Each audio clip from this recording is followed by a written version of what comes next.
নিজের ভাগ্য আর বিশ্বাসের প্রতি আমার এক আকাশ পরিমাণ অভিযোগ। জীবনে কখনোই আমার ইচ্ছে মতো চলে না, আর আমি কখনো নিজেকে বোঝাতে পারি না কেন সব কিছু এভাবে ঘটছে। কখনো মনে হয় আমি অনেক চেষ্টা করছি কিন্তু ফল মেলেনি, আবার কখনো মনে হয় ভাগ্য যেন আমাকে তাচ্ছিল্য করে চলছে।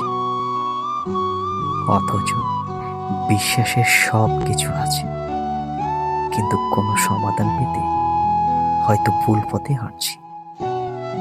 এই অভিযোগ আমার ভেতরে এক অদ্ভুত শূন্যতা তৈরি করে, যা আমাকে থামতে দেয় না, আবার নতুন নতুন প্রশ্নও তৈরি করে।